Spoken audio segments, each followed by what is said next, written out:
Welcome to bird media. నేను వైష్ణవి.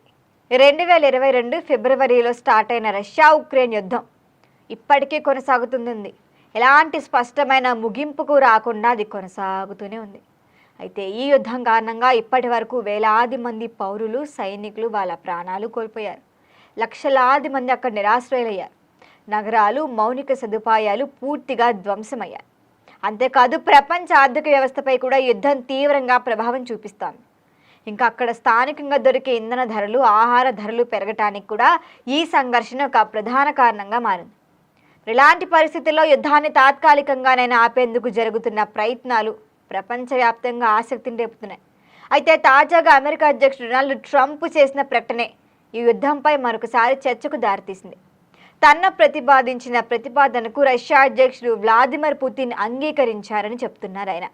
ఇరు దేశాల మధ్య ఇప్పటికీ వారం రోజుల పాటు కాల్పుల విరమణ జరగబోతుందని కూడా ట్రంప్ వెల్లడించారు. అయితే ఈ సీజ్ ఫైర్కి ప్రధాన కారణంగా ప్రస్తుతం ఉక్రెయిన్లో నెలకొన్న తీవ్రమైన చలిని ఆయన పేర్కొన్నారు. కివ్ సహా పలు ప్రధాన నగరాల్లో -డిగ్రీల ఉష్ణోగ్రతలు నమోదవుతున్నాయి. మరి వీటితో పాటు అక్కడ భారీగా మంచు కూడా కురుస్తోంది.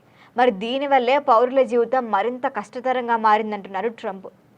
చలికాలంలో కనుక యుద్ధం కొనసాగితే మానవీయ విపత్తు మరింత తీవ్రమవుతుందని కూడా భావించే తాను పుతిన్ను వారం రోజులు సీజ్ ఫైర్కి ఒప్పించినట్లుగా కూడా చెప్పుకుంటున్నారు ట్రంప్.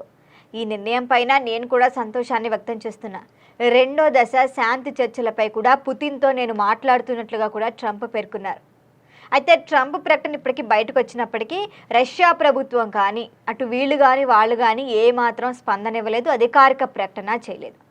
కాల్పుల విరమణకు అంగీకరించామన్న విషయాన్ని మాస్కో ధృవీకరించకపోవడంతోనే అసలు ఈ ప్రతిపాదన నిజమేనా కాదా, నిజంగా అమల్లోకి వస్తుందా అనే సందేహాలు కొనసాగుతున్నాయి.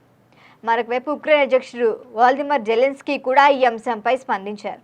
సంపూర్ణ సీజ్ ఫైర్ ఇప్పటికిప్పుడు సాధ్యం కాకపోయినప్పటికీ కనీసం ఎనర్జీ సీజ్ ఫైర్ను పాటిద్దామని కూడా ఆయన సూచిస్తున్నారు. అంటే విద్యుత్ కేంద్రాలు, ఆయిల్ రిఫైనరీలు, గ్యాస్ ఉత్పత్తి కేంద్రాలు, ఇంధన సరఫరా వ్యవస్థలపై ఇరు దేశాలు దాడులు చేసుకోకూడదని కోరుతున్నారు ఆయన. శక్తి వనరులపై కూడా ఇంకా దాడులు కొనసాగిస్తే రెండు దేశాలు కూడా తీవ్రంగా నష్టపోతాయి, తీవ్ర అంధకారంలోకి వెళ్ళిపోతాయి. సాధారణ ప్రజల జీవనంపై కూడా దీని ప్రభావం తీవ్రంగా ఉంటుందని జెలెన్స్కీ హెచ్చరించారు. మరి ఇప్పటికైతే ఉక్రెయిన్లో విద్యుత్ కోతలు, ఇంధన కొరత అయితే ఖచ్చితంగా ఉంది. తీవ్రంగా ప్రజలు ఇబ్బంది పడుతున్నారు. మరి ఈ నేపథ్యంలో ఈ ప్రతిపాదన ప్రాధాన్యం సంతరించుకుంటోంది. అయితే రష్యా ఈ ఎనర్జీ సీజ్ ఫైర్పై కూడా ఇప్పటి వరకు అధికారికంగా స్పందించకపోవడం గమనార్హం. మరి మొత్తంగా చూస్తే ఇప్పుడు ట్రంప్ చేసిన వారం రోజుల సీజ్ ఫైర్ ప్రకటన యుద్ధంతో అలసిపోయిన ప్రపంచానికి ఒక చిన్న ఆశాకిరణంగా కనిపిస్తున్నప్పటికీ ఇది వాస్తవమా కాదా, వాస్తవంగా అమలవుతుందా, లేకపోతే రాజకీయ ప్రకటనకి ట్రంప్ తన స్వార్థానికే వాడుకున్నారన్న మాట మిగిలిపోతుందా అన్నది మాత్రం రానున్న రోజుల్లో తెలియాల్సి ఉంటుంది. అయినప్పటికీ మానవీయ కోణంలో చూస్తే ఈ యుద్ధానికి కనీస విరామమైనా లభిస్తేనే కోట్లాది ప్రజలకు ఊరటనిచ్చే పరిణామంగా మారింది.